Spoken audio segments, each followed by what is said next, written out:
आपण सगळ्यांनी नुकताच 78वा स्वातंत्र्य दिवस साजरा केला आहे. या दिवशी आपण अनेक स्वातंत्र्य लढ्यावर आधारित असलेले चित्रपट पाहिलेत. पण आता फौजीच्या आयुष्यावर बेतलेला एक चित्रपट येतोय. त्याचं नावही फौजीच आहे आणि हा येत्या 30 ऑगस्ट रोजी आपल्या सगळ्यांच्या भेटीला येतोय. त्यानिमित्तानं या चित्रपटाची टीम आपल्यासोबत आहे. त्यांच्याशी आपण गप्पा मारणार आहोत आणि काही किस्सेही जाणून घेणार आहोत. सगळ्यात आधी तुमचे झी 24 तासमध्ये स्वागत. सौरभ, तुझ्यापासून सुरू करूया. चित्रपटाच्या नावावरनं कळतंय की फौजी आहे, म्हणजे काहीतरी आयडिया आहे की फौजीच्या आयुष्यावर असणार आहे. पण नेमकं काय पाहायला मिळणार आहे? नमस्कार, तुम्हाला सगळ्यांना स्वातंत्र्य दिनाच्या खूप खूप शुभेच्छा. फौजी चित्रपटाच्या नावावरूनच कळलं असेल की something related to the armed forces. पण ही सातारा जिल्ह्यातलं जर तुम्हाला माहीत असेल तर अनेक अशी गावं आहेत की जिथे प्रत्येक घरात, प्रत्येक कुटुंबात एक तरी व्यक्ती ही सैन्यात आहे. तर या कुटुंबांबद्दल, तिथे त्यांच्या लाईफस्टाईलबद्दल, त्यांच्याकडे कशा पद्धतीने लोकांना ते इन्स्पिरेशन कसं मिळतं, प्रत्येक माणूस घरातला एक तरी माणूस फौजेत कसा जातो, कारण हे जनरली आपल्याला बघितलं तर सगळीकडे घडताना दिसत नाही. फार कमी फॅमिलीज अशा असतात की ज्या आपल्या घरातल्या मुलांना सैनिकी शिक्षण देण्यासाठी किंवा सैनिक म्हणून पुढे करिअर करण्यासाठी प्रोत्साहन देतात.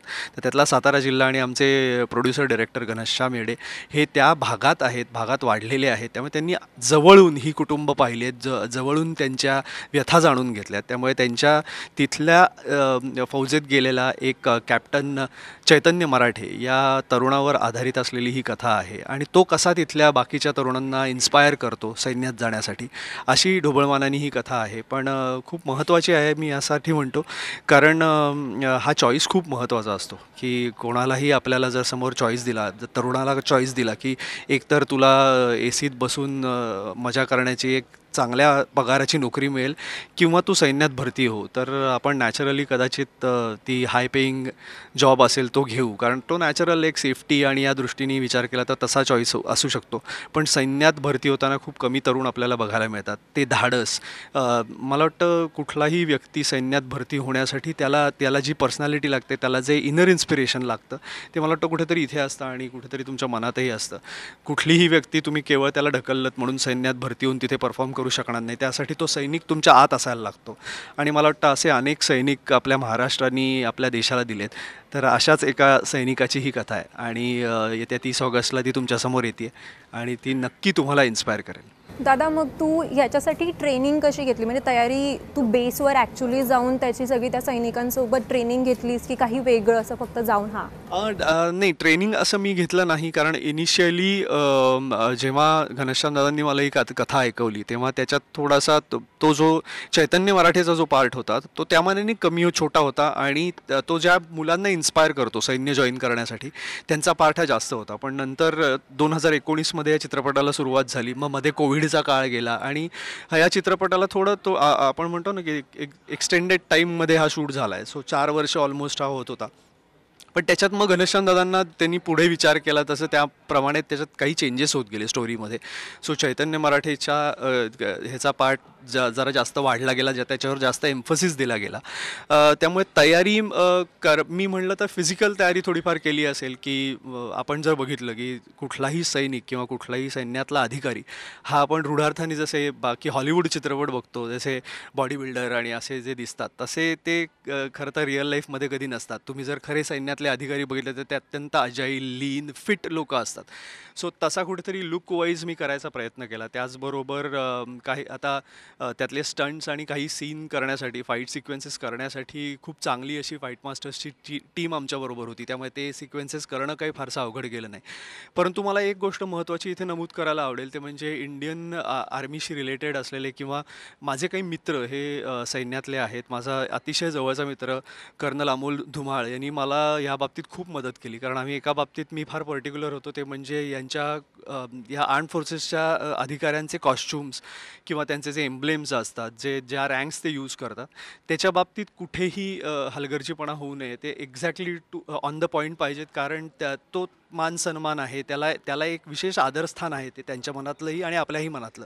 त्यामुळे त्या बाबतीत आम्ही फार पर्टिक्युलर होतो आणि त्यामुळे ते कॉस्च्युम्स म्हणा, युनिफॉर्म्स डिझाईन करताना मला माझ्या मित्राची खूप मदत झाली. त्यांनी मला पूर्णपणे गाईड केलं. त्यांनी अनेक लोकांबरोबर माझे कॉन्टॅक्ट्स करून दिले की ज्यांनी मला त्यासाठी गाईड केलं, कारण कॅप्टन चैतन्य मराठे हा मराठा लाईट इन्फंट्रीचा माणूस दाखवला आहे. त्यामुळे त्यांचे कॉस्ट्युम्स, प्रत्येकाचे कॉस्ट्युम्स वेगळे असतात, त्यांच्या रँक्स बदलतात, त्याप्रमाणे त्यांचे बिल्ले बदलतात, सगळ्या चेंजेस असतात. सो त्यांनी त्याच्यासाठी मला गाईड केलं आणि मला सांगायला खरंच आनंद होतो की आता आपली Indian army, Indian armed forces हे they are ready to help all the Indian film makers. आपल्याला हे फार कमी माहिती असतं, पण ते ॲक्च्युली एनकरेज करतात की तुम्हाला जर एखादा आर्म फोर्सेस रिलेटेड एखादं प्रोजेक्ट जर करायचं असेल, फिल्म करायची असेल, तर ते तुम्हाला पूर्णपणे प्रोजेक्ट घेऊन स्टडी करून गाईड करू शकतात, त्याच्यात काही चेंजेस करायचे असतील. त्याचबरोबर ते जे लेटेस्ट वेपनरी वापरतात त्याबद्दलच्या रेप्लिकाज काही करायच्या असतील तर त्यासाठीही ते तुम्हाला मदत करू शकतात, व्हेइकल्स असतील. सो सगळ्या प्रकारचा टेक्निकल गायडन्स ते तुम्हाला देऊ करतात. त्यामुळे मला वाटतं ही गोष्ट फार महत्त्वाची, कारण आपण अनेक हॉलिवूड प्रोपगंडा फिल्म्स बघतो आर्म्ड फोर्सेसबद्दल असलेल्या वॉर फिल्म्स असतील आणि आपण भारावून जातो की हे काय भारी लेवलचं आहे. पण मला वाटतं त्यांच्यापेक्षा कित्येक पट भारी लेवलला आपली इंडियन आर्म्ड फोर्सेस हे काम करतायत, त्या लेवलला आत्ता आहेत. पण आपल्याला ते माहीत नसतं, कारण कुठेतरी आपल्या समोर ते त्या पद्धतीने प्रेझेंट केलं जात नाही. आणि मला वाटतं ही फिल्म एक सुरुवात असेल की जिथे अशा आपण आपल्या इंडियन आर्मीबद्दल, इंडियन आर्म फोर्सेसबद्दल आपण एक त्यांची इमेज खूप उंचावर नेऊन ठेवण्यासाठी प्रयत्न करू शकतो. इंडियन फिल्म मेकर्सना मी सांगू इच्छितो की तुम्हाला जर अशी काही फिल्म करायची असेल तर तुम्ही हे करू शकता. त्यामुळे मला त्यांच्याकडून पूर्णपणे मदत आणि सपोर्ट झाल्यामुळे मला ते कॅरेक्टर उभं करायला खूप मदत झाली. सो त्यांचे मॅनरिझम्स असतील, कारण अनेक वर्ष आर्म फोर्सेसमध्ये असल्यावर they are groomed in a certain manner. So त्यांचे मॅनरिझम्स असतील, त्यांचे ओव्हरऑल वागण्याची काही पद्धत असते. तर ह्या गोष्टी मला एकतर अमोलनी शिकवल्या आणि बऱ्याच गोष्टी मला त्या मित्रांकडून शिकायला मिळाल्या आणि अशा पद्धतीने तयारी केली आणि आय होप मी त्यांची एक खूप चांगली इमेज प्रेझेंट करू शकेन. नक्कीच नक्कीच. घनश्याम सर, मला तुम्हाला प्रश्न आहे की तुम्ही सातारा जिल्ह्यातनं आहे, जिथे प्रत्येक घरातला एक माणूस जो असतो तो सैनिक असतो. मग तुम्ही तुमच्या बॅक ऑफ द माइंड आधीच हा विचार होता की मला पुढे जाऊन एक तरी सैनिकाच्या आयुष्यावर चित्रपट करायचा आहे, की चैतन्य मराठेचा सगळ्या इन्सिडेंट नंतर मग तुम्ही असं ठरवलं की हां आता करूया? मला चित्रपट करायचं हे काही डोक्यात नव्हतं मला, पण मी जेव्हा लहानपणापासून माझा जो सैनिक बांधव आहे तो भरती कसा होतो, तो आनंद जल्लोष, तो परत भरती झाल्यानंतर तो जेव्हा सीमेवरती जातो तो तो दुःखद प्रसंग, किंवा मग त्याच्यानंतर एखादा सैनिक माझा बांधव जेव्हा शहीद होतो तो सगळा तो काळ, हे सगळं मी खूप जवळून अनुभवलं होतं. सातारा जिल्हा म्हणजे ती शूरवीरांचा जिल्हा म्हणून जो ओळखला जातो त्या पद्धतीनं मग मला सैनिक व्हायचं होतं. पण काही शारीरिक अडचणीमुळे मी ते झालो नाही. माझ्या डोक्यामध्ये ते होतं. मी चित्रपटाच्या माध्यमातून पूर्ण केली, कारण ते मी अनुभवलं होतं की कारण आज जर बघायला गेलो तर आपल्याला फक्त 15 ऑगस्ट आणि 26 जानेवारीलाच आपलं देशप्रेम जागं होतं, किंवा हे जे शिक्षक असतात, झेंडावंदनचा कार्यक्रम असतो तेव्हा तो खरा माझ्या हिशोबानं, माझ्या मतानुसार तो झेंडावंदनाचा मान तो कसा खरा, तो माझ्या त्या वीर मातेचा आहे, त्या फौजीच आहे. आणि तिथं कुणी येऊन तो नाही हे करू शकत, म्हणजे असं माझं वैयक्तिक मत आहे. म्हणून मला असं वाटलं की आज मी यार जेव्हा बघतोय तर आज आपण जर बघायला गेलो तर फक्त आणि फक्त शेतकऱ्याचीच मुलंच हे फौजी आहेत. मग आपण नावालाच फक्त जय जवान आणि जय किसान म्हणायचं का?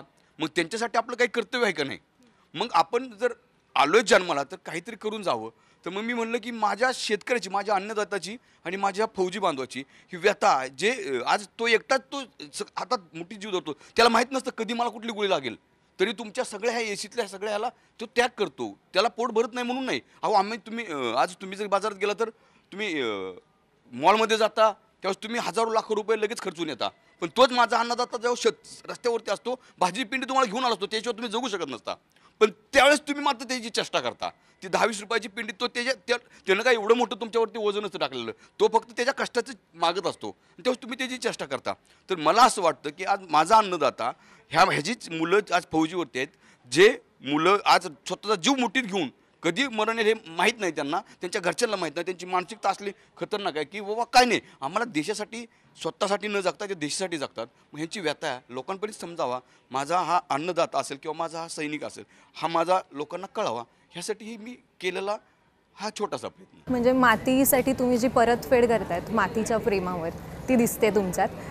प्राजक्ता, मला तुला प्रश्न आहे की तू आज का म्हणजे आत्तापर्यंत वेगवेगळ्या धाटणीच्या ज्या भूमिका आहेत त्या केल्या आहेत, या भूमिकेसाठी तयारी कशी केलीस? म्हणजे ॲक्च्युली तू जाऊन त्या जे सैनिक आहेत त्यांच्या वाईफला भेटलीस किंवा काही तू रिसर्च केलास, नक्की कसं केलंस?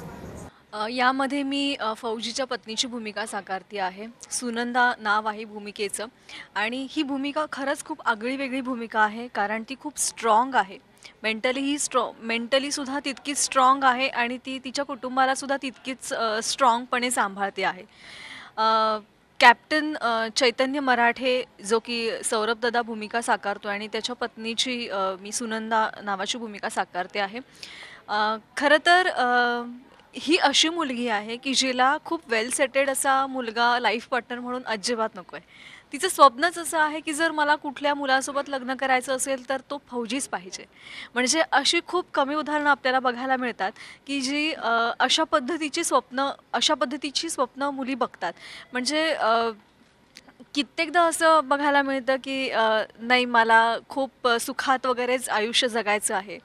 पण ही जी सुनंदा नावाची मुलगी आहे तर तिला ऑलरेडी माहिती आहे की जर आपण असा लाईफ पार्टनर चूज केला की फौजी जो देशसेवेसाठी सतत कार्यरत असणार आहे आणि कुटुंबाला मागे ठेवून तो देशाची सेवा करणार आहे.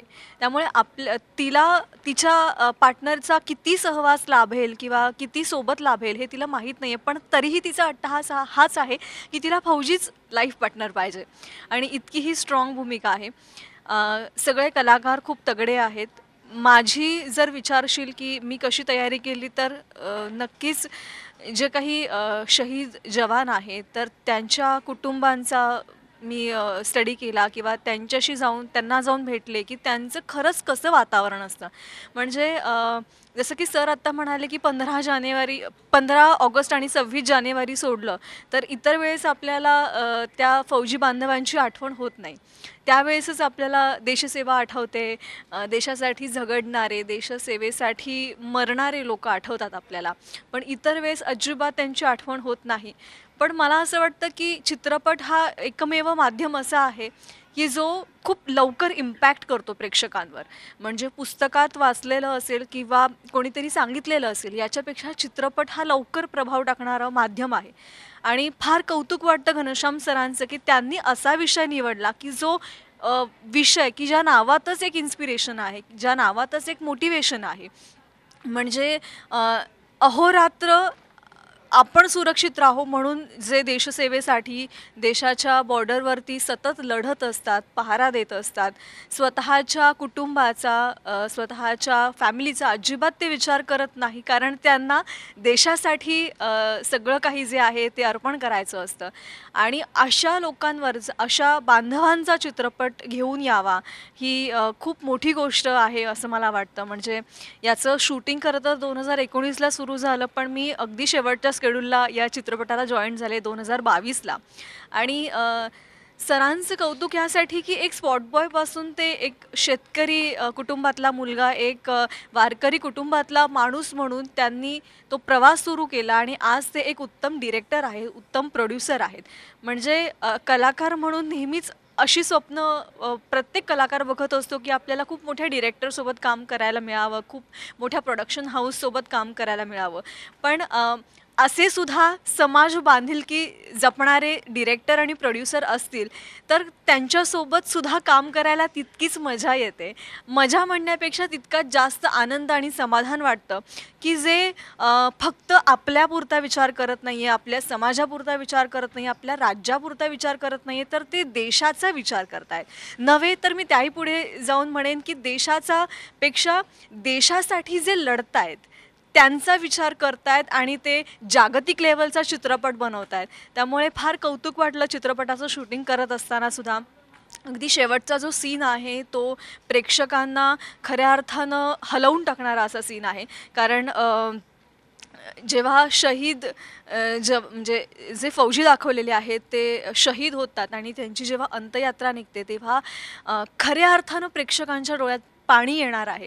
कारण तो सीन ज्या पद्धतीने शूट झाला आहे, ज्या पद्धतीने त्याचे डायलॉग आहेत आणि ज्या पद्धतीनं ॲक्टिंग सरांनी आमच्याकडून करवून घेतली आहे ती फार फार उत्तम आणि बेस्ट झाली आहे.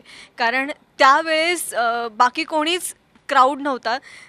त्यावेळेस जे सहकलाकार आम्हाला लाभले चित्रपटासाठी तर ते जे रिअलमध्ये रिटायर झालेले सैनिक आहेत किंवा जे ऑफिसर आहेत किंवा ज्या वीर माता आहेत त्या खऱ्या अर्थानं तिथे उपस्थित होत्या आणि त्यांची ते इतकं हार्ट टचिंग होतं आमच्यासाठी की तो अंत्ययात्रेचा सीन झाल्यानंतर त्या सगळ्या स्वतः मला येऊन माझं सांत्वन करत होत्या. त्या मला सांगत होत्या की त्यांच्यावर जो प्रसंग ओढवला. सो मला असं वाटतं की खूप रिअलिस्टिक सगळं शूटिंग सरांनी केलं आणि रिअलिस्टिक फिल्म आहे. त्यामुळे तुम्हाला 30 ऑगस्टला संपूर्ण महाराष्ट्रात रिलीज होणारा हा चित्रपट फौजी जो चित्रपटगृहात जाऊनच पाहायचा आहे. आणि याचं एकमेव कारण असं आहे की हा चित्रपट कुठल्याही दृष्टीने कमर्शियल नाही. हा चित्रपट फक्त आणि फक्त देशासाठी लढणाऱ्या त्या फौजी जवानांसाठी आहे. मी असं म्हणेन की फौजी हा चित्रपट डेडिकेटेड टू इंडिया आणि इंडियन आर्मी, कारण त्यांच्याच उद्देशाने त्यांनाच डोळ्यासमोर ठेवून हा चित्रपट आम्ही सगळ्यांनी तयार केलेला आहे. आम्ही सगळ्यांनी तसं काम केलेलं आहे. त्यामुळे एक या महाराष्ट्राच्या मातीत वाढलेली मुलगी म्हणून तुम्हा सगळ्या रसिक मायबाप प्रेक्षकांना विनंती करते की हा अतिशय मेहनत घेतलेला चित्रपट फौजी 30 ऑगस्टला संपूर्ण महाराष्ट्रात रिलीज होणार आहे. तेव्हा आवर्जून जाऊन थिएटरमध्येच हा चित्रपट बघा. संजय सर, तुमच्याकडे येते मी. तुम्ही आजवर इन्स्पेक्टरच्या ज्या भूमिका होत्या म्हणजे कमांडो असेल किंवा रॉकी हँडसम असेल त्या केल्यात, आणि आता रिटायर्ड ऑफिसरची म्हणजे जो सैनिक आहे आर्मी ऑफिसर त्याची भूमिका साकारतात, आणि ज्याला म्हणजे रिटायरमेंट झाल्यानंतरही त्याला देशासाठी काहीतरी करायचं आहे. हा सगळा अनुभव कसा होता? यामध्ये ना मी ट्रेनिंग घेतलं नाही आहे या सिनेमासाठी. यामध्ये ट्रेनिंग दिलं आहे. एक असा आर्मीतला एक सैनिक आहे जो रिटायर्ड झाल्यानंतर त्यालाही देशासाठी अजूनही काहीतरी करायचं आहे, म्हणून तो येणाऱ्या नवीन पिढीसाठी उत्तम त्याला ट्रेनिंग देऊन आणि चांगले सैनिक घडवण्याचा तो प्रयत्न करतो आहे. देशासाठी त्यांचं काहीतरी कॉन्ट्रिब्युशन देण्याचा प्रयत्न करतो आहे. त्या अशा एका जयराज नावाचा कॅरेक्टर मी यातला करतो आहे. आणि यासाठी माझं तर ट्रेनिंगचे सगळं सिक्वेन्स जो आम्ही शूट केला आहे तो आमच्या मला वाटतं फलटणमधलाच एका ट्रेनिंग स्कूलमधलाच आहे. त्यामुळे मला मुलांकडून काय शिकवून घ्यायचं आहे ते सुद्धा मला तिथले ओरिजिनल ट्रेनर जे होते ते मला शिकवायचे, आणि तशा पद्धतीचं मी त्यांच्याकडून ट्रेनिंग करून घेतलं आहे. फार धमाल सीन झालेत, कारण मुलांचे असे नवीन आलेली मुलं असतात त्यांच्यातून फार गमती होतात. ते सिनेमाच्या माध्यमातून मांडले. पण मेन कोर जो आहे, मेन जो थॉट आहे आमच्या सिनेमाचा, की त्यामध्ये जवान सैन्यात कसा भरती होतो आणि सैन्यात भरती झाल्यानंतर सीमेवर गेल्यानंतर त्याच्या घरच्यांचे त्याबद्दलच्या भावना काय आहेत, काय रिफ्लेक्शन्स आहेत त्यांच्यावर, त्यांची काय घरचं वातावरण होतं, आणि तो माणूस जवान जेव्हा शहीद होतो तिकडे त्यावेळेला काय वातावरण असतं हे मला वाटतं ना. आता घनश्याम ज्याप्रमाणे म्हणाला की साताऱ्यामधले अशी बरीचशी गावं आहेत की ते साताऱ्यातून त्या मातीतलाच गुण आहे असेल मला असं वाटतं, कारण इतक्या प्रमाणात जर तिथे सैनिक भरती होत असतात तर सगळ्यात महत्त्वाची बाब हीच आहे की आपल्या महाराष्ट्राला आपला अभिमान असला पाहिजे की आपल्याकडे असा एक जिल्हा आहे जिथून अनेक सैनिक भरती होतात. आपण हिंदी सिनेमावर जसं प्रेम करतो, बॉर्डर अतिशय प्रेमानं बघितला, त्याच्यानंतर आपण उरीसुद्धा बघितलं. आता आपली जबाबदारी आहे की एका शेतकरी कुटुंबातला एक व्यक्ती तो सिनेमा करतो आहे. इतकंच काय, त्याने स्वतःची जमीन घाण ठेवली, कुठून कर्ज घेतलं, इतके उपद्रव केल्यानंतर त्या माणसाला त्याच्या घरातले वडील त्याच्याकडे बघतही नाही, रिॲक्टही होत नाही, अशा या व्यक्तीने केलेला हा सिनेमा आहे. आणि मला असं वाटतं ना, सिनेमा हा डोक्याने करतात बाकी इतर म्हणजे, याने इथून केला आहे. त्यामुळे मला असं वाटतं ना, फार आमच्या जवळचा सिनेमा आहे. जसं मगाशी आपण सगळ्या कलाकारांनी दिग्दर्शकांनी हेच म्हटलं की 15 ऑगस्ट आणि 26 जानेवारीलाच आपण लक्षात राहतो, देशप्रेम आपलं जागरूक होतं. तोपर्यंत काही होत नाही, बाकीचे इतर दिवस आपण असेच मोकळे असतो. या सिनेमाच्या निमित्तानं मला खूप जवळून ह्याच्याकडून हा जो ही जी गोष्ट आहे त्यातला जो आत्मा आहे त्या गोष्टीतला तो कळला. म्हणून मला असं वाटतं ना, आज आपल्या कलाकारांकडून सुद्धा काहीतरी एक वेगळं कॉन्ट्रिब्युशन गेलं पाहिजे. आयुष्यातला 1 ते 2 दिवस आपण जवानांसाठी दिले पाहिजे, जवानांच्या पश्चात त्यांच्या परिवारासाठी दिले पाहिजे असं वाटायला लागले. आणि तो हा एवढा महत्त्वाचा विडा या माणसाने उचलला आहे. आणि मला असं वाटतं हे जर प्रोजेक्ट जर उत्तम झाला असेल, याचं एकमेव ज्याला आपण क्रेडिट द्यायला हवं तो म्हणजे घनश्याम येडे. त्यासाठी जोरदार टाळ्या झाल्या पाहिजेत. घनश्याम सर, आता जसं संजय सर म्हणाले त्यालाच मी लागून विचारते की एक फौजी असतो जो कोणत्याही गोष्टीची पर्वा करत नाही आणि मग त्या आपल्या सुरक्षेसाठी नेहमी तैनात असतो तिकडे.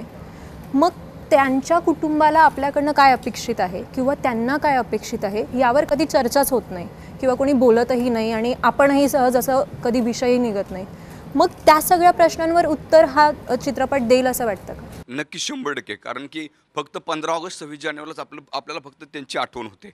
परंतु हा चित्रपट बघितल्यानंतर मला असं वाटते की जसं भाऊ म्हणले की काय काय करून मी हा सिनेमा उभा केला आहे. मी सगळ्यांना सांगू इच्छितो की भगवंत कृपेनं हा सिनेमा झाला आहे की मी केला नाही, भगवंतानं करून घेतला. कदाचित आज एवढे मोठे सिनेमा आले, किती मराठीमध्ये चित्रपट आले, पण कुणाला हा कन्सेप्ट किंवा हा फौजी का दिसला नाही हेच मला काय कळलं नाही.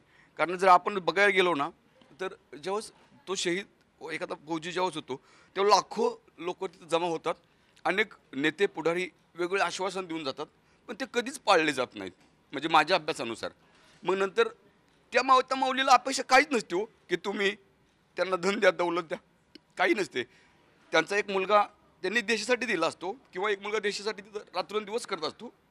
त्यांना फक्त आपल्याकडनं काय अपेक्षा असते की तुम्ही कशा आहात आई, कशी आहेत आई, तू मला काय गरज आहे का. त्यांचा मुलगा तिथं आहे, एकुलता एक मुलगा असतो, कधी कधी एकुलता एक मुलगा तिथं असतो आणि त्यांना छोट्या मोठ्या अडचणी असतात. गावातले लोक सहकार्य करत नाही. मी ग्रामपंचायत असेल किंवा त्या भागातल्या लोकांना एवढीच प्रार्थना करते, अरे त्या माऊलीनं तिचा एक मुलगा देशासाठी दिलाय आणि तुम्ही तिला म्हणजे कामाला लावता, तुम्ही जाग्यावरती त्या सगळ्या सेवा द्या. ती माता माऊली आहे ना, तिला जाग्यावरती सेवा द्या. त्यांना तुमच्याकडे धनदौलतीची अपेक्षा नाही. तिला 2 शब्द गोड प्रेमाचे बोला. त्याचबरोबर ही मुलं जी आहेत ती जवळजवळ 99% मुलं ही शेतकऱ्यांची मुलं आहेत. त्याच्यामुळे काय होतं, आपण बाजारात जातो आणि त्याची चेष्टा करतो, त्यापेक्षा त्या शेतकऱ्याचा आता तुमच्या माध्यमातून सांगतो की माझ्या बंधू भाऊंना की अरे मी काय प्रोड्युसर नाही, पण माझ्या शेतकऱ्याच्या आणि माझ्या फौजी बांधवांचा कधीच तुम्हाला जर मान नसेल करता येत तर 2 रुपये 5 रुपयाची त्याची वस्तू मागून त्याचा अपमान नका करू. सगळ्यांनाच प्रश्न आहे की जेव्हा आपण कोणताही चित्रपट करतो तेव्हा त्यातून प्रत्येक कलाकार काही ना काही सोबत घेऊन जातो. तर या चित्रपटातून तुम्ही सैनिकाची अशी कोणती बाजू पाहिली का जी आजपर्यंत पाहिलीच नव्हती? तुम्ही तर त्याचा पूर्ण अभ्यासच केला, कारण की तुम्ही साताऱ्यात असतानाच तिकडेच सगळे सैनिक बंधू आहेत आपले. मी अशी बाजू बघितली की ह्या सैनिकाची जर तुम्ही कुणीच नसेल बघितली, जर कल्पना करा जर आपल्या देशामध्ये जर सैनिकच नसतील किंवा शेतकरीच नसतील तर आपण काय करू शकतो. तुम्ही आता एवढं सगळे एसीमध्ये आहात, माझा अन्नदाता नसेल तर तुम्ही जगू शकत नाही आणि माझा सैनिक नसेल तर तुम्ही सुरक्षित राहू शकत नाही. मी सुद्धा तोच मुद्दा मांडेन की आपण आत्ताच लॉकडाऊन फेस केलं सगळ्यांनी, की जे कधीच कोणालाच एक्सपेक्टेड नव्हतं. फक्त 2च घटक असे होते की जे कधीच संपले नाहीत आणि संपणार नाहीत. तो म्हणजे एक शेतकरी बांधव आणि दुसरा म्हणजे देशावर लढणारे सैनिक. सो हे मला खूप जास्त महत्त्वाचं वाटतं आणि अशाच मुलांना मुली द्यायला खरं तर नकार देतात लोक. तर मला या निमित्तानं सगळ्या प्रेक्षकांना आव्हान करायचं आहे की हे 2 घटक देश चालवण्यासाठी, आपल्याला उत्तम जीवन जगण्यासाठी शेतकरी आणि देशावर लढणारे सैनिक हे खूप जास्त महत्त्वाचे आहेत. त्यामुळे त्यांची जाणीव ही फक्त 2 दिवस नाही तर 365 दिवस आणि शेवटच्या श्वासापर्यंत माणसानं ठेवली पाहिजे. हे मला खूप आत्मीयतेनं सगळ्यांना सांगायचं आहे. आणि जसं तू विचारलंस की हा चित्रपट करताना सैनिकाची कुठली बाजू जर मला जाणवली तर ती नक्कीच एक बाजू मला सांगावीशी वाटते की एक खूप छान टॅगलाईन आहे, एक खूप छान ओळ आहे, रहना ना यार पीछे कितना भी कोई खींचे, तस है ना मस है, जिद है तो जिद है. सो याच उद्देशानं जर कोणाचं जीवन जर कोणी जीवन जगत असेल तर तो देशासाठी लढणारा माझा सैनिक बांधव आहे.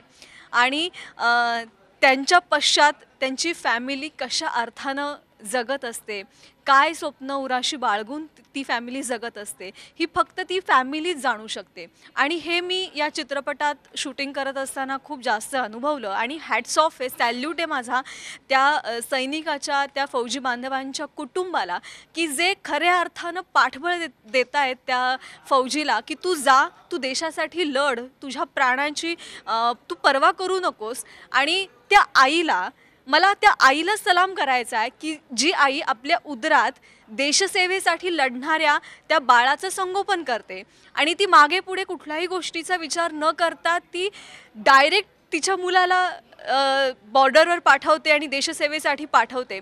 तर अशा आयांचा मला असं वाटतं की खूप खूप मोठ्या मनानं, खूप मोठ्या अभिमानानं आपण सगळ्यांनी सन्मान केला पाहिजे.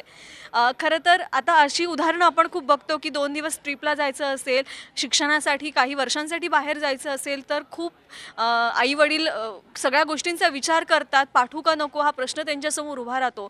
पण त्या माऊलीच्या काळजाचा खऱ्या अर्थानं विचार करण्याची गरज आहे की जी माऊली आपल्या पोटच्या पोराला, आपल्या पोटच्या पोरीला सुद्धा, की ज्या फौजी मुलीसुद्धा आहेत आणि मुलंसुद्धा आहेत, की त्यांना बिनधास्तपणे निर्भीड छातीनं त्या देशसेवेसाठी पाठवतात. म्हणजे कित्येकदा मृत्यू हे अपघाती मृत्यू होतात, हार्ट अटॅकने होतात किंवा काही अनेक गोष्टींमुळे मृत्यू होतात. पण जिथे सैनिक हा कधी मृत्यू आपल्याला समोर दिसेल आणि कधी मृत्यूला आपल्याला सामोरं जावं लागेल या गोष्टीचा विचारसुद्धा करत नाही आणि अशी सेवा तो फक्त देशासाठी पत्करतो, देशासाठी स्वीकारतो. अशा त्या फौजी सैनिकाला, फौजी बांधवाला आणि त्याच्या कुटुंबाला, खास करून त्या फौजी बांधवांच्या माऊलींना मला सलाम करायचा आहे आणि त्याची जाणीव मला या चित्रपटाच्या निमित्तानं झाली. या सिनेमाच्या निमित्तानं एकच गोष्ट असं वाटते, त्यांनी आपल्यासाठी भरपूर काही केलं आहे. शेतकरी असो वा सैनिक असो, आता आपली जबाबदारी आहे आपण त्यांच्यासाठी काहीतरी करण्याची. तर त्या दृष्टिकोनातून मगाचपासून ही बोलत असताना माझ्या डोक्यात तेच विचार झाले होते. पण एवढं मात्र नक्की आयुष्यामध्ये मी काहीतरी ह्या दोन्ही व्यक्तींसाठी मी काहीतरी करावं असा अगदी माझा मानस आहे आणि किंवा ध्येय आहे असं पण म्हणता येईल. थँक्यू. दोन गोष्टी मला हा चित्रपट करताना अगदी व्यवस्थित जाणवल्यात. एक म्हणजे मी मगाशी बोललो तसं की अनेक वेळेला जेव्हा ते चॉईस समोर येतो तुमच्या, तेव्हा साताऱ्यासारखा एखादा जिल्हा असतो की जिथली कुटुंब त्यांच्या घरातल्या पुरुषाला, मुलाला सैन्यात जाण्यासाठी तेवढं पाठबळ देऊ इच्छितात.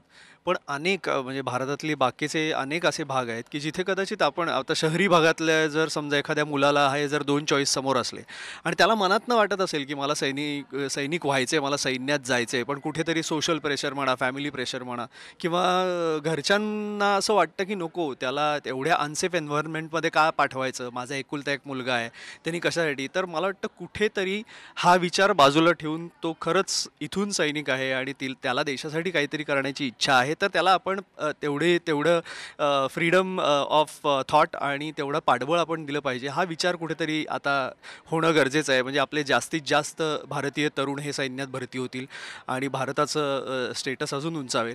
त्याचबरोबर मला अजून एक जाणवलेली गोष्ट ती म्हणजे अशी की जेव्हा सैन्यातली एखादी व्यक्ती रिटायर होते किंवा सैन्यातून लवकर सर्व्हिस संपवून बाहेर पडते, तेव्हा ते तिथून बाहेर पडल्यानंतर त्यांच्यासाठी जॉब ऑप्शन्स हे फार कमी उरतात. म्हणजे अगदी म्हणजे सिक्युरिटी एजन्सीज असतील किंवा अशा पद्धतीचे काही अगदी मोजके फील्ड्स आहेत की जिथे एक्स आर्मी ऑफिसर्स किंवा एक्स आर्म फोर्सेसमधली लोकं काम करताना आपल्याला दिसतात आणि त्यांना काही ठराविक पोझिशन्स दिल्या जातात. तसं न होता प्रत्येक सैनिकाला एक माणूस म्हणून त्याच्या आयुष्याला, त्याच्या पर्सनॅलिटीला अजूनही एखादी काही बाजू असेल, कदाचित क्रिएटिव्ह असेल, कदाचित चांगला लेखक होऊ शकतो, अशा अनेक बाजू त्याच्या पर्सनॅलिटीला असू शकतात. सो त्याला एक्सप्लोअर करण्याची संधी देणं आणि त्याला इतरही अनेक क्षेत्रात सैन्यातनं परत आल्यानंतर आपण सामावून घेणं हे एक नागरिक म्हणून, एक सजग नागरिक म्हणून आपली जबाबदारी आहे. त्यामुळे त्यांना ते एक रिस्ट्रिक्टेड पार्टमध्ये धरून न ठेवता त्यांनाही त्यांचं लाईफ पूर्णपणे जगण्यासाठी आपण मदत करणं, आपण त्यांना तेवढी मदत देऊ करणं, हे मला वाटतं एक नागरिक म्हणून आपलं कर्तव्य आहे. आणि हे झालं तर नथिंग लाईक इट. त्यामुळे आपण एकतर एक समजूतदार भारतीय नागरिक होत ह्याचीही जाणीव आता प्रत्येकाने ठेवणं गरजेचं आहे. आणि त्यानुसार सैन्याबद्दलचा आदर तर आपण 15 ऑगस्ट 26 जानेवारीला दाखवतोच, पण इतरही दिवशी तो दाखवला आणि इतरही दिवशी ती जाण ठेवली तर ती जास्त गरजेची आहे मला वाटतं. घनश्याम सर, मला तुम्हालाच प्रश्न आहे की आता मगाशी पण संजय सर म्हणाले त्याप्रमाणेच शेतकऱ्याचे तुम्ही, म्हणजे तुमचे वडील शेतकरी आहेत, तुम्ही स्पॉट बॉयपासून सुरुवात केली करिअरमध्ये, मग चांगले लेखक, दिग्दर्शक, निर्माता झालात. तुमची जर्नी थोडक्यात सांगा. खरं तर माझं मोठं भाग्य आहे की खूप चांगले चांगले गुरु मला भेटले. कारण की आमच्या गावाकडं ह्या चित्रपट क्षेत्रामध्ये कोणीही नसतं आणि काही संबंध नाही, लांबपर्यंत दूरपर्यंत रक्ताचं वगैरे असं कोणी नाही आहे.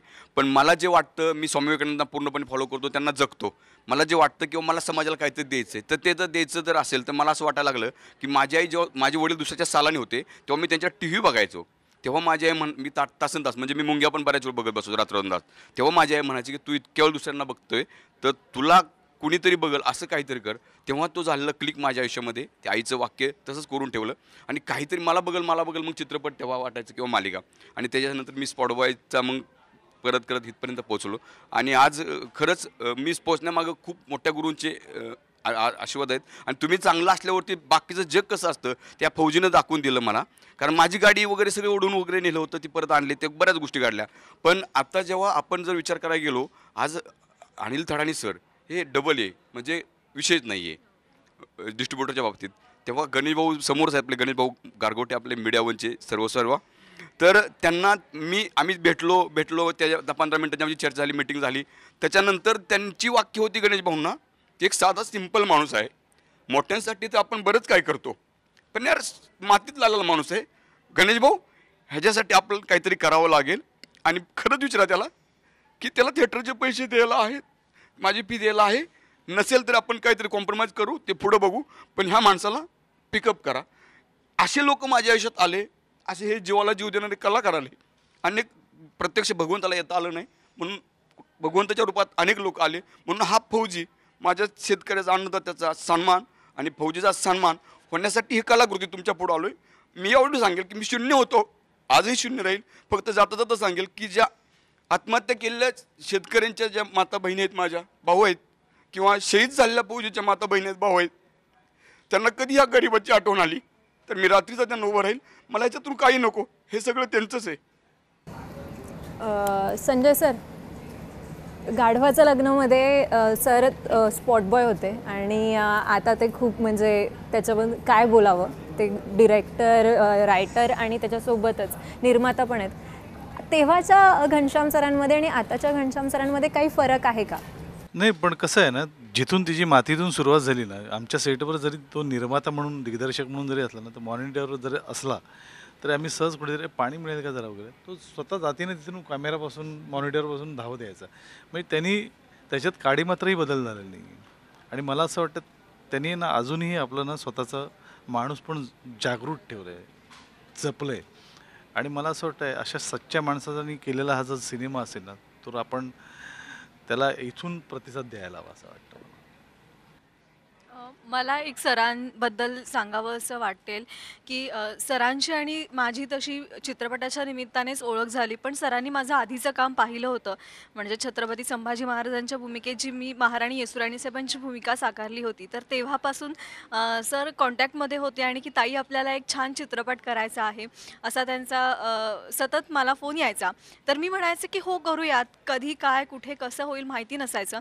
पण 2022ला त्यांनी मला सांगितले की अशी अशी स्क्रिप्ट आहे आणि मी हो म्हणाले, कारण की खूप अनोखी भूमिका आहे, खूप जबाबदारीची भूमिका आहे. पण जेव्हा आम्ही शूटिंग करत होतो तेव्हा मला कधीच असं वाटलं नाही की घनश्याम सर हे प्रोड्युसर आहेत किंवा त्यांचा एक डिरेक्टरचा ॲटिट्यूड आहे. त्यांचा जसा प्रवास आहे की ॲज अ स्पॉट बॉयपासून ते शेतकरी कुटुंबातला एक मुलगा किंवा वारकरी संप्रदाय लाभलेला एक मुलगा आणि आता डिरेक्टर किंवा प्रोड्युसर, तर असं मला कधीच जाणवलं नाही. खूप डाऊन टू अर्थ पर्सनॅलिटी, खूप कूल पर्सन आहेत ते. आणि एक सिम्पल उदाहरण मी याचं देईल की माझा आणि सौरभ दादाचा एक सीन होता, नदीच्या काठी आम्ही तो सीन शूट करत होतो आणि लाईट जात होती, कारण आउटडोर शूट करताना लाईट खूप जास्त इम्पॉर्टंट असते. तर लाईट जात होती आणि सगळे खूप टेन्स होते की आता काय करायचं, शूट तर कंप्लीट झालं पाहिजे, तो सीन जो हातात घेतला आहे तो तर कंप्लीट झाला पाहिजे. पण तेव्हा आम्ही नो ब्रेक केला होता, म्हणजे पटकन रनिंग ब्रेक केला होता की शूटिंग करता करता तुम्हाला जर 2 घास काही खाता आले तर खा आणि शूटिंगला चलो लगेच रेडी असं. तर डिरेक्टर असून, स्वतः त्या फिल्मचे प्रोड्युसर असून त्यांनी अशी हातात भाकरी घेतली, बाजरीची भाकरी होती, त्या भाकरीवर चटणी होती, शेंगदाण्याची चटणी होती आणि मिरचीचा ठेचा होता. तर स्वतः त्या चित्रपटाचे डिरेक्टर असताना, स्वतः त्या चित्रपटाचे प्रोड्युसर असताना अशी तळहातात बाजरीची भाकरी, शेंगदाण्याची चटणी आणि मिरचीचा ठेचा त्यांनी खाल्लेला आहे आणि याला आम्ही सगळेजण हे साक्षीदार आहोत. म्हणजे आज इतक्या मोठ्या लेवलला तो चित्रपट रिलीज करत आहेत. संपूर्ण महाराष्ट्रात हा चित्रपट बघितला जाणार आहे. अनेक उत्तम मार्केटिंग टीम असतील, PR एजन्सीज आम्हाला लाभलेल्या आहेत. पण इतक्या ग्रँड लेवलला सगळं असताना सुद्धा त्यांचे पाय हे खूप खूप जमिनीवर आहेत. म्हणजे कित्येकदा मी शूटिंगला त्यांना बिनचपलीचं सगळीकडे वावरताना बघितलेलं आहे. त्यामुळे इतके छान डाऊन टू अर्थ पर्सनॅलिटी असलेले डिरेक्टर, प्रोड्युसर आम्हाला लाभले, हे खरं तर आम्हा कलाकारांचं भाग्य आहे. त्यामुळे ही त्यांची जर्नीच आम्हाला चित्रपटाचं शूटिंग करत असताना जास्त इन्स्पायर्ड करत होती. आणि म्हणून इतकं छान प्रॉडक्ट घनश्याम सर करू शकले. ते जेवढे प्रामाणिक त्यांच्या कष्टांच्या बाबतीत आहेत, तेवढेच प्रामाणिक ते त्यांच्या म्हणजे ते देववेडे आहेत असं मी म्हणेन. कारण ते भगवंत परमेश्वराला सुद्धा तितकंच मानतात. ईच अँड एव्हरी डे आम्ही शूटिंग स्टार्ट करताना त्यांची पूजा व्हायची. सतत त्यांच्या तोंडात रामकृष्ण हरी हा मंत्र असतो. कधीही फोन केला तरी ताई रामकृष्ण हरी, आणि मग ते पुढचं बोलायचं सुरू करतात. हे सगळं सांगण्यामागचा उद्देश एवढाच आहे की अशी प्रामाणिक आणि साधी भोळी लोकं फार कमी बघायला मिळतात. त्यातले आम्हाला लाभलेले घनश्याम सर हे फौजी चित्रपटाचे डिरेक्टर, प्रोड्युसर आहेत. त्यामुळे प्रेक्षकांना मी या निमित्तानं नक्की आव्हान करेन की या साध्या भोळ्या सातारा जिल्ह्यातल्या छोट्याशा गावात वाढलेल्या या उराशी मला फौजी बनायचं होतं, पण मला बनता आलं नाही. म्हणून काय झालं तर मी चित्रपटाच्या माध्यमातून फौजी साकारेल हे एक स्वप्न, एक आगळंवेगळं स्वप्न त्यांनी पाहिलं. आणि आता ते स्वप्न तुम्हा सगळ्यांना 30 ऑगस्टला संपूर्ण महाराष्ट्रात चित्रपटगृहात बघायला मिळणार आहे. आम्ही तर आमचे प्रामाणिक कष्ट घेतलेलेच आहेत, पण आता तुम्हा रसिका मायबाप प्रेक्षकांची जबाबदारी आहे की आमचं काम कसं झालं आहे आणि आम्ही फौजी बांधवांवर जो काही चित्रपट बनवला, त्यांची व्यथा मांडण्याचा जो प्रयत्न केला, ती व्यथा तुम्हा सगळ्यांना कशी वाटते हे नक्की आम्हाला कळवा. संजय सर, निर्माता जेव्हा तुम्हाला कास्ट करतात तेव्हा 2 कारणं. एक उत्तम अभिनय, दुसरं कॅटरिंगचा खर्च वाचतो.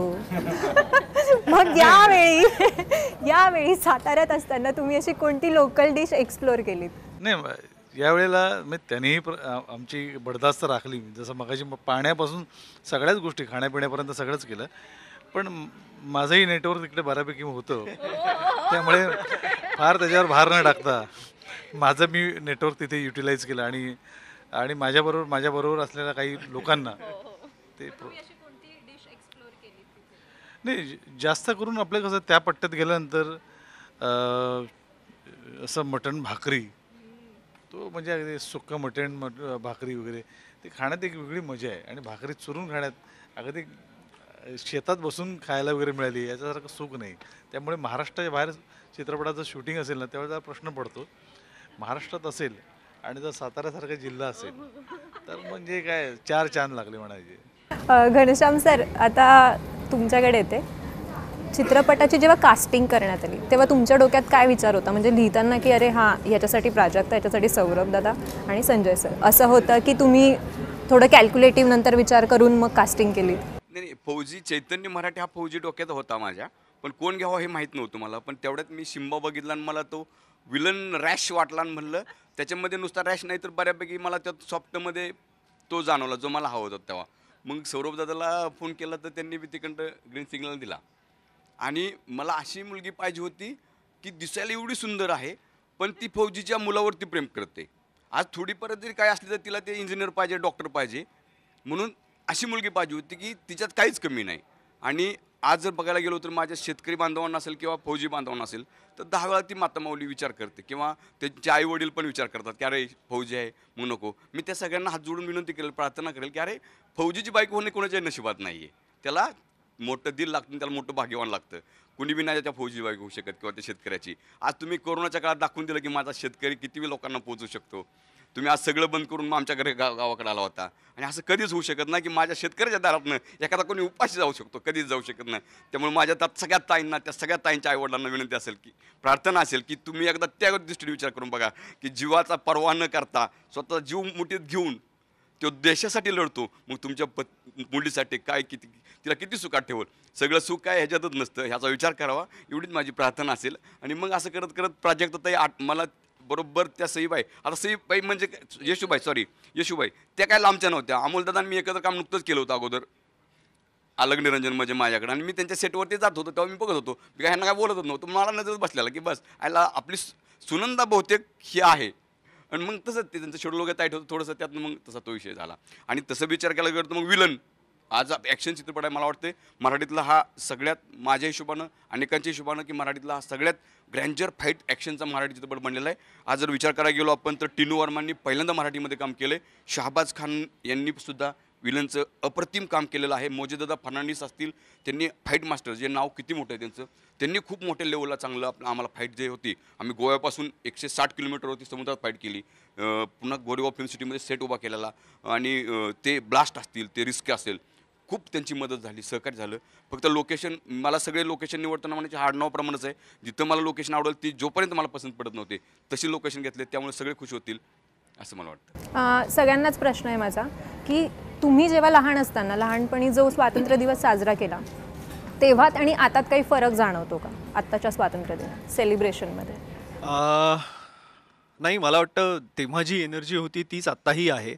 आणि मला वाटतं ग्रँजर आता वाढलं आहे, कारण कुठेतरी गेल्या 10-15 वर्षांमध्ये ती एक देशभावना जागृत होण्यासाठी पोषक वातावरण मला वाटतं जास्त तयार झालं आहे, आणि ते स्पिरिट, इंडियन स्पिरिट जास्त स्ट्रॉंगली पुढे यायला लागलं आहे. त्यामुळे मला वाटतं पूर्वीपेक्षा आता तो जोश जास्त वाढत चालला आहे असं मला वाटतं, आणि त्या ताकदीने लोक आता सेलिब्रेट जास्त करायला लागली आहेत. भारतीयत्व आणि स्वतःला भारतीय मानणं, आपल्या सैनिकांना आपलं मानणं, आपल्या आर्म फोर्सेसला आपलं मानणं, त्यामुळे कुठेतरी तेवढा फरक पडला आहे असं मला वाटतं. त्यावेळेला सोशल मीडिया नव्हता, आता आला आहे, चॅनल्स वाढले आहेत, त्यामुळे ग्राफिक डिझायनिंगपासून सगळं ते प्रेझेंटेशन सगळं आलं. त्यामुळे मला असं वाटतं, जसं सौरभ म्हणाला, खरंच आहे, वेगवेगळ्या कलेच्या माध्यमातून आता ते देशप्रेम अधिक बाहेर येते. त्यामुळे नक्कीच त्यात भर पडली देशप्रेमात असं मला वाटतं. 15 ऑगस्ट आणि 26 जानेवारी हे 2 दिवस असतात ते शाळेत जाऊन सगळं ते ॲटमॉस्फिअर फील करण्याचं. तर लहान असताना असं स्वातंत्र्य दिन आणि प्रजासत्ताक दिन मी अनुभवला. खरं तर मी आता असं म्हणेन, जसं की संजय दादा म्हणाला की पहिलं सोशल मीडिया जास्त नव्हतं आणि आता खूप जास्त ग्रँड लेवलला सगळं वाढलेलं आहे. तर लोकांना एक्सप्रेस करण्यासाठी आता प्लॅटफॉर्म मिळालेले आहेत बऱ्यापैकी. त्यामुळे तितकं महत्त्व किंवा तुमच्या तितक्या भावना तुम्ही त्याच्यावर मांडू शकता. आणि नक्कीच आता चित्रपटांच्या माध्यमातून असेल किंवा अनेक जनजागृती झालेली आहे. त्यामुळे लोकांमध्ये तेवढीच आत्मीयता आपल्या देशाबद्दल, आपल्या फौजी बांधवांबद्दल वाढलेली आहे. आणि जसं की आता आम्ही हा चित्रपट तयार केला फौजी, असे चित्रपट जेव्हा येतात तेव्हा त्याचा एक खूप छान प्रभाव प्रेक्षकांवर असतो, आणि असे चित्रपटच कारणीभूत ठरतात की तो प्रभाव, तो इन्फ्लुअन्स एक प्रेक्षकांवर कायमस्वरूपी राहण्याचा. मग ते पिढ्यानपिढ्या त्याचा इम्पॅक्ट आपल्याला दिसतो. त्यामुळे नो डाऊट की आधी जर काही एक 50% ते आपल्याला एक्सपिरियन्स करायला मिळत असेल, तर आता 100 नाही तर 1000% देशप्रेम आपल्याला प्रेक्षकांमध्ये दिसतं किंवा लोकांमध्ये दिसतं. आणि नक्कीच या चित्रपटांच्या माध्यमातून ते देशप्रेम, ती देशभक्ती वाढण्यासाठी खूप जास्त मदत होते. आणि म्हणून 30 ऑगस्टला चित्रपटगृहात जाऊन फौजी नावाचा चित्रपट बघा. आणखी एक महत्त्वाचं म्हणजे, आपल्या देशाला ज्या वेळेला स्वातंत्र्य मिळालं त्यावेळेला रेडिओ पण फार कमी लोकांकडे. रेडिओ एखाद्याकडे असणं म्हणजे फार मोठं श्रीमंतीचं एक प्रतीक दिसायचं ते एखाद्याकडे. त्याच्याकडे श्रीमंती आहे फार मोठी, हा रेडिओवर खर्च करतो वगैरे. त्यामुळे इंटिरियरपर्यंत आपल्या भारताला स्वातंत्र्य मिळालं हे कळलं पण नाही. काही दिवसानंतर काही लोकांना कळलं वगैरे. पण आज मीडिया एवढा स्ट्रॉंग झालेला आहे, त्यामुळे एखादी बातमी पटकन लोकांपर्यंत पोचते. त्यामुळे आता आम्ही देशभक्तीपर हा सिनेमा केलेला तयार आहे, उत्तम सिनेमा केला आहे. आणि हा फौजी सिनेमा आता 30 ऑगस्टला आपल्या जवळच्या प्रेक्षागृहामध्ये येतो आहे, तेव्हा विथ फॅमिली, विथ मित्रपरिवार आवर्जून हा सिनेमा थिएटरमध्ये जाऊन बघा. प्राजक्ता, मला जातात तुलाच एक प्रश्न विचारायचा आहे की कोलकातामध्ये जे एका डॉक्टर होती, तिच्यावर तिच्याच वर्क स्पेसमध्ये, त्या रुग्णालयात तिच्यावर निर्गुणपणे म्हणजे बलात्कार केल्यानंतर हत्या करण्यात आली. त्याच्यानंतर पुन्हा एकदा महिलांच्या सुरक्षेवर प्रश्न उपस्थित होतो, त्याच्यावर तुला काय म्हणायचं? मी कायम स्वतःला नशीबवान या एका गोष्टीसाठी समजते की महिला किंवा मुलगी ही किती स्ट्रॉंग आहे हे माझ्या प्रत्येक भूमिकेतून प्रेक्षकांना समजतं. म्हणजे याच्या आधी महाराणी येसुराणी साहेबांची भूमिका असेल की जी स्वराज्याच्या दुसऱ्या राजश्री होत्या. त्या छत्रपती संभाजी महाराजांच्या मृत्यूनंतर 29 वर्ष त्या महिलेनं, त्या राजस्त्रीनं औरंगजेबाच्या कैदेत घालवले आणि अखेरच्या श्वासापर्यंत स्वराज्य राखलं, भगवा झेंडा राखला. आणि आत्ता फौजी नावाच्या चित्रपटात पुन्हा एकदा सुनंदा नावाची भूमिका की जी एका फौजीच्या पत्नीची भूमिका आहे. मला कायम असं वाटतं की मुलगी ही खरं तर देवाचं वरदान आहे आणि ते वरदान आपण जपलं पाहिजे. मुली या कमी नाहीत, त्या वीक नाहीत, हे स्वतः मुलींनीच दाखवून द्यायला पाहिजे. स्वतःचं प्रोटेक्शन हे प्रत्येक मुलीला करता आलंच पाहिजे. आणि जे वाईट दृष्टीने मुलींकडे, महिलांकडे बघतात, तर मला त्यांना एकच सांगायचं आहे की तुम्हाला जन्म देणारी सुद्धा तुमची एक आईच आहे. तुम्हाला सुद्धा घरी तुमच्या एक बहीण आहे. तुम्ही सुद्धा कोणाचा तरी नवरा आहात, कोणाचा तरी बाप आहात, वडील आहात. तर जेव्हा आपल्या कुटुंबावर तो प्रसंग उद्भवतो किंवा ओढवतो, तर तेव्हा आपल्या मनात काय भावना निर्माण होईल किंवा आपल्याला कसं वाटेल याचा विचार एकदा ती वाईट नजर दुसऱ्या मुलीकडे किंवा महिलेकडे टाकताना तुम्ही करायला पाहिजे. आणि मी खूप लहान आहे खरं तर, पण मला प्रामाणिकपणे असं वाटतं की आपण त्या महाराष्ट्राच्या मातीत जन्माला आलो ज्या महाराष्ट्राच्या मातीला राजमाता, राष्ट्रमाता जिजाऊ माँसाहेबांचा इतिहास आहे. त्या महाराष्ट्राच्या मातीत जन्माला आलो की ज्या माझ्या महाराष्ट्राच्या मातीला राजमाता, राष्ट्रमाता जिजाऊ माँसाहेबांसारखाच महाराणी येसुराणी साहेबांचा इतिहास आहे, महाराणी ताराराणी साहेबांचा इतिहास आहे, सावित्रीबाई फुलेंचा इतिहास आहे, सिंधुताई सपकाळांचा इतिहास आहे. या इतक्या महान स्त्रिया आपल्या देशात होऊन गेल्या, आपल्या राज्यात होऊन गेल्या. आणि तरी देखील जर आपण स्त्रीकडे अशा दृष्टीनं, अशा नजरेनं बघत असू, तर ती दृष्टीच चुकीची आहे. आणि तुम्हाला म्हणजे जे असे दुसऱ्या मुलींकडे, दुसऱ्या महिलांकडे अशा वाईट दृष्टीने बघतात, तर त्यांना ती एक स्वतःचीच लाज वाटली पाहिजे असं मी म्हणेन. कारण जन्म देणारी एक माऊली आहे आणि तुम्ही जिच्यावर मनापासून प्रेम करता ती सुद्धा तुमची पत्नी एक महिला आहे. त्यामुळे कायम कुठलंही वाईट कृत्य करत असताना एका गोष्टीचा विचार करा की आपला जन्मसुद्धा त्या माऊलीच्या उदरातून झालेला आहे की जी एका छान समाजाचं नेतृत्व करते. त्यामुळे आपण आता 21व्या शतकात जगत आहोत. महिलांना 50% आरक्षण सरकारनं दिलेलं आहे, पण आता गरज आहे त्यांना स्वत्वाची जाणीव करून देण्याची, स्वतःला त्यांना सिद्ध करण्यासाठी संधी उपलब्ध करून देण्याची. आणि म्हणून तुम्हा सगळ्यांना विनंती आहे की प्रत्येक मुलीचा सन्मान करा, प्रत्येक महिलेला आदरानं वागवा. कारण हेच आम्ही सुद्धा चित्रपटांच्या, मालिकांच्या माध्यमातून सातत्यानं सांगत आहोत. मी तर माझ्या प्रत्येक भूमिकेतून कायम हेच दाखवण्याचा प्रयत्न करते. किंबहुना देवाचीच अशी इच्छा असेल की मुली किती स्ट्रॉंग आहेत हे दाखवण्यासाठी माझ्याकडे भूमिका पण तशाच येतात. त्यामुळे प्लीज प्लीज मुलींचा सन्मान करा आणि प्रत्येक महिलेकडं आदरानंच बघा. एक सिनेमाचा डायलॉग आहे जो तुम्हाला हा चित्रपट बघण्यासाठी थोडी ॲडिशनल प्रेरणा, बूस्ट देऊ शकतो. आमच्या डायरेक्टर, प्रोड्युसरना मी विनंती करतो की तो जोशपूर्ण डायलॉग त्यांनी तुमच्यासमोर प्रेझेंट करावा. अपने बीवी बच्चों के लिए तो सब जीते हैं, मेरी भारत माँ हिंदुस्तान के लिए मरते हैं, वही फौजी होते हैं. थँक्यू, तुम्ही सगळे इथे आलात आणि आमच्याशी गप्पा मारल्या, बरेच किस्से कळाले आणि घनश्याम सरांबद्दलचा जो रिस्पेक्ट होता तो आणखी वाढला आहे या सगळ्यामुळे. Thank you so much. कॅमेरामॅन नितेशसह दीक्षा पाटील, झी 24 तास.